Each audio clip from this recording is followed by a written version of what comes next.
बलराज दत्त को सुनील नाम मिलने के पीछे भी एक छोटी सी कहानी है। उस दौरान एक्टर्स को नए नाम के साथ फिल्मी पर्दे पर उतारा जाता था। फिल्मी दुनिया में बलराज साहनी पहले से ही एक बहुत बड़ा नाम हुआ करते थे, तो ऐसे में बलराज नाम के दो शख्स नहीं हो सकते थे। तब बलराज दत्त को नया नाम मिला जो था सुनील दत्त, और उनकी पहली फिल्म थी रेलवे प्लेटफॉर्म, जो काफी चर्चा में भी रही थी। सुनील दत्त साहब का शुरुआती जीवन चाहे जैसा रहा हो, लेकिन नरगिस के आने के बाद उनका जीवन एकदम खिल उठा था। सुनील दत्त एक नेक दिल इंसान थे।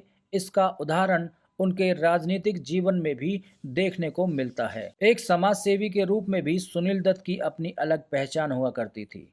सुनील दत्त ने कभी भी समाज के लिए किए गए अपने कार्यों का प्रचार नहीं किया था, और न ही कभी पसंद किया था कि समाज के प्रति उनकी जिम्मेदारी को गली गली गाया जाए। साल 1962 का वो दौर जब भारत चीन के बीच वार हुआ था और भारत को उसमें शिकस्त देखनी पड़ी थी, तब सुनील दत्त साहब ने अपनी फिल्मों की कमाई का हिस्सा हमारे देश के वीर शहीदों और सैनिकों के घरों में देना शुरू कर दिया था। सुनील दत्त साहब भारत की अलग अलग सीमाओं पर जाकर सैनिकों से मिलते थे, और इन्हीं सब कार्यों के चलते उन्हें साल 1968 में पद्मश्री पुरस्कार से नवाजा गया था। इतना ही नहीं, बेखौफ सुनील दत्त साहब ने साल 1987 में एक ऐसी पदयात्रा का ऐलान किया था जिसके चलते आतंकवादियों तक ने उन्हें निशाने पर ले लिया था। दरअसल उन्होंने मुंबई से अमृतसर तक एक पदयात्रा का ऐलान किया था। सद्भावना शांति को लेकर निकाली जाने वाली इस पदयात्रा को लेकर उन्हें आतंकियों की तरफ से जान से मार देने की धमकियां तक मिलने लगी थी,